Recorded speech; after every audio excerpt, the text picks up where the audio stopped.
సజ్జల రామకృష్ణారెడ్డి ఆంధ్రాలో ఈ పేరు పరిచయం అవసరం లేని పేరు. రాజకీయాల మీద ఏమాత్రం అవగాహన ఉన్నటువంటి వాళ్ళకైనా సరే సజ్జల రామకృష్ణారెడ్డి పేరు తెలుసు. జగన్మోహన్ రెడ్డి తర్వాత ఆయన ప్లేస్లో చలామణి అవుతున్నటువంటి వ్యక్తి సజ్జల రామకృష్ణారెడ్డి. అయితే ఆల్రెడీ నిన్న మనం ఒక వీడియోలో మాట్లాడుకున్నాం. సజ్జల రామకృష్ణారెడ్డి ఆ చీఫ్ కౌంటింగ్ ఏజెంట్లకు ట్రైనింగ్ ఇస్తూ వారిని రెచ్చగొట్టే విధంగా మాట్లాడాడు. అంటే ఎదుటి వ్యక్తుల మీద దాడులు చేయండి, దౌర్జన్యాలు చేయండి, ఆ రూల్స్ అండ్ రెగ్యులేషన్స్ ఏమీ మనం ఫాలో అవ్వాల్సిన అవసరం లేదు, అందుకు కాదు మనం ఇక్కడికి వచ్చిందని చెప్పి కొన్ని వ్యాఖ్యలు చేయడం జరిగింది. ఇవన్నీ కూడా రెచ్చగొట్టే వ్యాఖ్యలే. సో ఆల్రెడీ దీని గురించి మనం మాట్లాడుకున్నాం, ఎలక్షన్ కమిషన్ సీరియస్ యాక్షన్ తీసుకోవాలని. సో ఇప్పుడు సజ్జల రామకృష్ణారెడ్డి మాటల మీద తెలుగుదేశం పార్టీ ఫిర్యాదు మేరకు సజ్జల రామకృష్ణారెడ్డిపై క్రిమినల్ కేసు అయితే నమోదు చేయడం జరిగింది. దాదాపు 3 నుంచి 4 సెక్షన్లతో ఆ సజ్జల రామకృష్ణారెడ్డి మీద అయితే క్రిమినల్ కేసు అయితే నమోదు చేశారు. దానికి సంబంధించిన ఎఫ్ఐఆర్ కాపీ కూడా ఉందో మన దగ్గర చూపిస్తాం. అయితే అంటే ఒక నియంతలాగా జగన్మోహన్ రెడ్డి అండ ఉన్నంతకాలం వాళ్ళు ఏం మాట్లాడినా చలామణి అయ్యింది. సో అప్పుడు అధికారులు కూడా ఎవరు కేసులు పెట్టినా తీసుకునేవాళ్ళు కాదు. గతంలో ప్రతిపక్షాల మీద దాడులు చేసి తిరిగి ప్రతిపక్షాల మీద కేసులు పెట్టేవాళ్ళు. దాడులు చేసిన అధికార పార్టీ మీద కేసులు ఉండేది కాదు. కానీ పరిస్థితి మారింది. రేపటి రోజున ఈ పార్టీ అస్సాంలో కలిసిపోతుందని అందరికీ తెలిసిన విషయమే. దీంతో ఎవరైతే లక్ష్మీనారాయణ లాయరు, అలాగే దేవినేని ఉమామహేశ్వరరావు టీడీపీ సీనియర్ నేత, సో వీళ్ళిద్దరూ కలిసి ఆ తాడేపల్లి పోలీస్ స్టేషన్లో అయితే ఫిర్యాదు చేయడం జరిగింది. మొదట ఫిర్యాదు మీద స్పందించేందుకు కొద్దిగా పోలీసులు మేనమేషాలు లెక్కించినప్పటికీ కూడా తరువాత పరిస్థితిని అర్థం చేసుకుని అవసరమైతే మళ్ళీ ఎన్నికల కమిషన్ దీంట్లో రంగంలో దిగుతుందేమో. ఎందుకంటే గతంలోనే ఎన్నికల కమిషన్ అనేక మంది మీద వేటు వేసింది. సో ఒకవేళ కేసు తీసుకోకపోతే మన మెడకు చుట్టుకుంటుందేమో ఒక భయంతో సజ్జల రామకృష్ణారెడ్డి మీద అయితే సిఐ ర్యాంక్ అధికారితో కేసు అయితే నమోదు చేయించడం జరిగింది. సో మొత్తంగా సజ్జల రామకృష్ణారెడ్డి మీద ఇప్పుడు ఎఫ్ఐఆర్ నమోదు కావడంతో తక్షణమే అరెస్టు చేయాలని కూడా తెలుగుదేశం పార్టీ డిమాండ్ చేస్తుంది. అదేవిధంగా కౌంటింగ్ రోజు సజ్జల రామకృష్ణారెడ్డిని బయట ఉంచకూడదు. ఆయన బయట ఉంటే ఇతరులను రెచ్చగొట్టి కౌంటింగ్ సక్రమంగా జరగకుండా అడ్డుకునే అవకాశం ఉంది. నిన్న కౌంటింగ్ ఏజెంట్లకు చెప్పింది అదే కదా. సో నిన్న అసలు ఏం మాట్లాడాడు అనేది ఒకసారి చూద్దాం. ఆ తర్వాత ఎఫ్ఐఆర్ కాపీని కూడా మనం ఒకసారి పరిశీలిద్దాం. మన ప్రత్యర్థి అది తెలిసిన వ్యక్తి అడ్డంగా కొట్టడం అది గమనిస్తున్నాను. అది ఈసీ కావచ్చు, ఇంకోటి కావచ్చు. దయచేసి ప్రతిదీ మా టార్గెట్ మనం ఇదే దృష్టిలో పెట్టుకుని దానికి తగినట్టు తెలుసుకోండి. అవతల వాడు ఏదన్నా తను అనుకున్నట్టు అడ్డంగా చేయకుండా అడ్డం కొట్టడం నాకు కావాలి, ఏమేమి ఉన్నాయో రూల్ పొజిషన్ దాన్ని చూసుకోవడం. మనం ఒకటి వాడు విన్నారు కదా, ఎదుటి వారిని అడ్డుపడాలి, అడ్డం కొట్టాలి వాళ్ళని. దానికి ఏం చేయాలి మనం అనేది ఆలోచించుకోవాలంటున్నాడు. ఇంకేదో చెప్తున్నాడు. చదువుగా ఇచ్చేసే పరిస్థితి రాకుండా అడ్డం పడాలి. ఏమేం చేయొచ్చో దానికి మనకు కావాలి. సో మనకు అనుకూలంగా అవతల ఆటలు సాకుండా చేసేట్టు ఆ రూల్ ఎట్లా ఇచ్చేసుకోవాలి.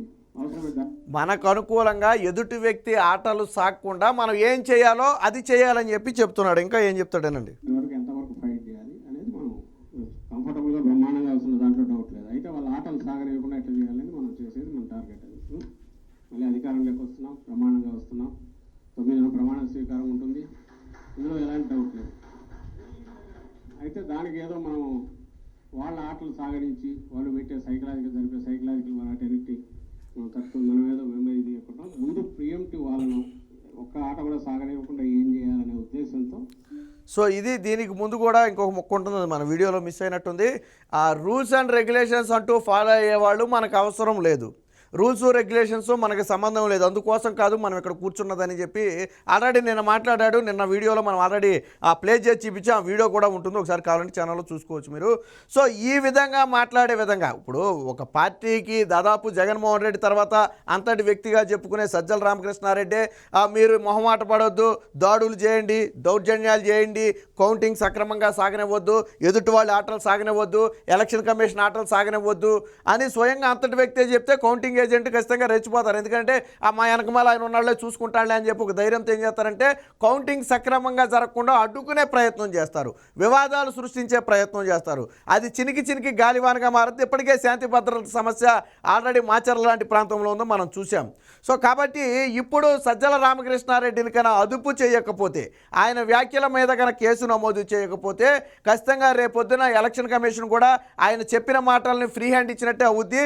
ఆ కౌంటింగ్ ఏజెంట్లకు వాళ్ళు వాళ్ళు పిలిచింది ఎందుకు కౌంటింగ్ ఏజెంట్కి, దాని ప్రొసీజర్ ఎలా ఉంటుంది, మనం ఏం చేయాలి అనే దాన్ని నేర్పడం కోసం వాళ్ళు కౌంటింగ్ ఏజెంట్లను పిలిచారు. అందులో తప్పులేదు, చెప్పొచ్చు.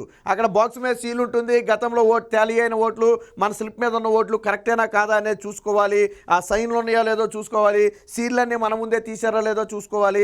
సో ఇవన్నీ చెబుతూ ఉంటారు. ఏదైనా తేడా వస్తే వీవీప్యాట్ స్లిప్పులు తెప్పించి లెక్కించాలా, సో అది చెక్ చేసుకోవాలి. సో ఇవి చెప్పాలి. అంతేగాని ఆయన అసలు దాని గురించే మాట్లాడకుండా ఇప్పుడు మనం మాట్లాడింది ఎన్నికల ప్రొసీజర్, ఇది ఒక కోడ్ అనమాట. సో ఆ నిబంధనలు వాళ్ళకి తెలియటం అనేది మంచిదే. కానీ అసలు అది ఎక్కడా మాట్లాడకుండా మీరు ఎదుటివారి ఆటలను సాగనివ్వద్దు, మీరు మెత్తగా ఉంటే కుదరదు, రూల్స్ ఫాలో అవడానికి మనం ఇక్కడ రాలేదు, ఎదుటివారిని అడ్డుకోవడానికి ఏం చేయాలో మనం అన్నీ చేయాలా, తెగించాలా మనం, ఈ టైపు మాట్లాడటం అంటే రెచ్చగొట్టడమే. సో దానికి గాను ఇప్పుడు సజ్జల రామకృష్ణారెడ్డి మీద కేసు నమోదైంది. ఆ ఎఫ్ఐఆర్ కాపీ కూడా ఒకసారి చూపిస్తా. ఫస్ట్ ఇన్ఫర్మేషన్ రిపోర్ట్ అని చెప్పి ఇక్కడ అండర్ సెక్షన్ 154 అండ్ 157 సిఆర్పిసి అని చెప్పి ఒకటైతే ఇవ్వడం జరిగింది. So Guntur district Tadepalli 2024 FIR number 273/2024. So date 30వ తారీఖు అంటే నిన్న నమోదు చేసినట్టుగా అయితే తెలుస్తుంది. సో ఏమేమి సెక్షన్లు నమోదు చేశారనేది మనం ఇక్కడ చూడవచ్చు. ఇవన్నీ కూడా criminal sections. Criminal case Sajjala Ramakrishna Reddy మీద నమోదు చేసింది ఏంటంటే విద్వేషాలను పురుగొల్పే విధంగా ఆయన వ్యాఖ్యానించిన నేపథ్యంలో ఆయన మీద క్రిమినల్ కేసులు నమోదు చేశారు. మరి క్రిమినల్ కేసులు నమోదు చేస్తే ఖచ్చితంగా అదుపులోకి తీసుకోవాలి, జడ్జి ముందు హాజరుపరచాలి, అవసరమైతే ఒక వారం రోజులు రిమాండ్ కూడా పడాలి. ఎందుకంటే క్రిమినల్ కేసులు అనేది తీవ్రత ఎక్కువ ఉన్నటువంటి కేసులు. ఇక్కడ సజ్జల రామకృష్ణారెడ్డి మీద నమోదైంది కూడా క్రిమినల్ కేసే. ఏ సెక్షన్లు అది 153, 505/2, అలాగే ఐపీసీ 125, ఆర్పిఏ 1951 అని చెప్పి ఏదో మొత్తానికి 3-4 సెక్షన్ల కింద అయితే కేసు అయితే నమోదు చేయడం జరిగింది. సో దానికి సంబంధించిన పూర్తి వివరాలు, ఎఫ్ఐఆర్కి సంబంధించినటువంటి పూర్తి వివరాలన్నీ కూడా ఇక్కడ ఉన్నాయి. So Tadepalli YSR party office address అని చెప్పి తాడేపల్లి టౌన్ అని చెప్పి ఆయన అయితే ఇవ్వడం జరిగింది. సో కంప్లైంట్ ఇచ్చిన వ్యక్తి ఎవరయ్యా అంటే గుడిపాటి లక్ష్మీనారాయణ, ఈయనతో పాటు మరొక వ్యక్తి టీడీపీ నేత దేవినేని ఉమామహేశ్వరరావు కూడా ఉన్నారు. సో ఈయన కంప్లైంట్, ఈయన వాస్తవానికి ఒక అడ్వకేట్గా ఉన్నాడు. సో ఈయన కంప్లైంట్ని బేస్ చేసుకునే వాళ్ళైతే కేసు అయితే నమోదు చేయడం జరిగింది. సో ఇక్కడ చూడొచ్చు సజ్జల రామకృష్ణారెడ్డి అని చెప్పి ఆయన వివరాలన్నీ కూడా ఇక్కడ రాశారు, ఎక్కడ ఉంటాడు ఏంటనేది. సో దానికి సంబంధించిన పూర్తి వివరాలు, ఎఫ్ఐఆర్కి సంబంధించినటువంటి ఇతర వివరాలు అని మనం ఇక్కడ చూడొచ్చు. సో ఇక్కడ ఏ రీజన్తో నమోదు చేశారు, ఎవరు కంప్లైంట్ ఇచ్చారు, ఏ టయానికి నమోదు చేశారు అనేది అయితే డీటెయిల్డ్గా అయితే ఇక్కడైతే ఇవ్వడం జరిగింది. సో కంప్లైంట్ ఎప్పుడు వచ్చిందంటే 30వ తారీఖు మధ్యాహ్నం 2 గంటల సమయంలో కంప్లైంట్ వచ్చినట్టుగా వాళ్ళైతే ఇందులో మెన్షన్ చేయడం జరిగింది. ఆ తర్వాత మేము ఎఫ్ఐఆర్ నమోదు చేశామని చెప్పి చెప్పడం జరిగింది. సో ఆయన మాట్లాడింది ఎప్పుడంటే 29వ తారీఖు ఆయన మాట్లాడినట్టుగా అయితే అక్కడ రాశారు. సో ఇది మొత్తంగా సిఐ ర్యాంక్ అధికారి అయితే ఈయన మీద కేసు నమోదు చేసినట్టుగా అయితే చెప్తున్నారు. ఇది మొత్తంగా ఎఫ్ఐఆర్ కాపీ, దానికి సంబంధించిన పూర్తి వివరాలు కూడా ఇక్కడ చూడొచ్చు. అంటే ఇచ్చిన కంప్లైంట్ని కూడా మనం ఇక్కడైతే పూర్తిగా చూడొచ్చు. సో ఏం కంప్లైంట్ ఇచ్చారు ఏంటనేది. సో ఇది గుడిపాటి లక్ష్మీనారాయణ ఇచ్చినటువంటి కంప్లైంట్. సో ఆ కంప్లైంట్ని తీసుకున్నట్టుగా పోలీసులు కూడా నిన్న సైన్ చేయడం జరిగింది. ఆ తర్వాతే దీని మీద కేసు, వాస్తవానికి మొదట్లో సజ్జల రామకృష్ణారెడ్డి మీద కేసు నమోదు చేయడానికి మొదట్లో కొంచెం సంకోచించారు. ఎందుకంటే సజ్జల రామకృష్ణారెడ్డి మీద కేసు నమోదు చేయడం అంటే దాదాపు జగన్మోహన్ రెడ్డి మీద కేసు నమోదు చేయడం అంత ఇది. సో మొదట్లో భయపడ్డారు. కాకపోతే ఇక్కడ 2 కోణాలు. ఒకటి, రేపొద్దున ఎలాగా ప్రభుత్వం మారబోతుంది ఒకటి, రెండోది ఎలక్షన్ కమిషన్ ఇందులో ఇన్వాల్వ్ అయ్యిందనుకోండి, ఎందుకు కేసు నమోదు చేయలేదని ముందు వాళ్ళందరి మీద సస్పెన్షన్ వేసే అవకాశం ఉంది. ఎందుకంటే అది క్రిమినల్ చర్యలు తీసుకోవడానికి అనుకూలమైనటువంటి వ్యాఖ్యలు అవి. ఎలక్షన్ కమిషన్ సీరియస్గా తీసుకునేటువంటి వ్యాఖ్యలు. సో రేపు ఎన్నికల కమిషన్కి వీళ్ళేం ఫిర్యాదు చేస్తారు, పోలీసులు కేసు తీసుకోవట్లేదని ఫిర్యాదు చేస్తే అప్పుడు ఎన్నికల కమిషన్ రంగంలో దిగుతుంది. సో అప్పుడు పోలీసుల మేడకు చుట్టుకుంటుంది. ఆల్రెడీ ఐపీఎస్ స్థాయి అధికారులకే దిక్కులేదు, డీజీ ర్యాంక్ స్థాయి అధికారులకే దిక్కులేదు. కాబట్టి మనకెందుకు వచ్చిన తలనొప్పి అని చెప్పి పోలీసులు చివరి సెకండ్లో అయితే సజ్జల మీద అయితే కేసు నమోదు చేశారు. ఇప్పుడు సజ్జల మీద కేసు నమోదైంది కాబట్టి ఖచ్చితంగా ఆయన అయితే మరి విచారణకైతే స్టేషన్కి పిలవాల్సి ఉంటుంది, అదుపులోకి తీసుకుని ఖచ్చితంగా మరి జడ్జి ముందు కూడా హాజరుపరచాల్సి ఉంటుంది. మరి ఈయన ఏమన్నా హైకోర్టుకి మరి ముందస్తు బెయిల్కి ఏమన్నా వెళ్తాడేమో తెలియదు. ఎందుకంటే పిన్నెల్లి రామకృష్ణారెడ్డి చూడండి అలాగే పారిపోయి విధ్వంసాలు చేశాడు, పులిని అన్నాడు, మేసాలు తిప్పాడు, చివరికి పోలీసులు ఎంటర్ అయ్యేటప్పటికి పిల్లిలాగా రాష్ట్రం వదిలి పారిపోయి కోర్టుకి వెళ్ళిపోయి యాంటిసిపేట్ బెయిల్ ముందస్తు బెయిల్ తెచ్చుకున్నాడు. సో ఇప్పుడు అలాగే సజ్జల రామకృష్ణారెడ్డి కూడా ఏమన్నా కోర్టుకి పరిగెత్తుకుపోయి మరి ముందస్తు బెయిల్ తెచ్చుకుంటాడా, లేదా వీళ్ళు ఎంతలోనే పోలీసులు తీసుకెళ్ళి అది అరెస్ట్ చేసి జడ్జి ముందు ప్రవేశపెడతారనేది చూడాలి. ఏది ఏమైనా రెచ్చగొట్టే వ్యాఖ్యలు చేసిన సజ్జల రామకృష్ణారెడ్డికి అయితే ఎన్నికల కమిషన్ కానివ్వండి, ఇటు పోలీసులు కానివ్వండి, ప్రతిపక్షాలు వ్యాఖ్యలు కానివ్వండి దీన్ని సీరియస్గా తీసుకోవడంతో కేసు నమోదైంది.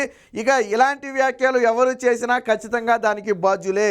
దానికి ఒక ఉదాహరణ ఈరోజు సజ్జల రామకృష్ణారెడ్డి చేసినటువంటి వ్యాఖ్యలు. వైసీపీ విద్వాంసాలు దాడులు చేసి అంటే అక్కడ ఒక గలాటా సృష్టించి లబ్ధి పొందాలనేది ప్రయత్నం చేస్తుందనేది నిన్న సజ్జల రామకృష్ణారెడ్డి మాటలతో బయటపడింది. కాబట్టి ఇప్పటికైనా వైసీపీ నేతలు ఎవరైనా సరే కౌంటింగ్ రోజు వివాదాలు సృష్టించాలనే ఆలోచనలో ఉంటే తక్షణమే మానుకోవాలి. ఎందుకంటే ఎన్నికల కమిషన్ పెట్టే కేసులు ఏవి కూడా ఆషామాషిగా ఉండవు, అది అందరికీ తెలిసిన విషయమే. ఇప్పుడు సజ్జల రామకృష్ణారెడ్డి మీద కూడా ప్రస్తుతానికి వీళ్ళు నమోదు చేశారు కాబట్టి సరిపోయింది.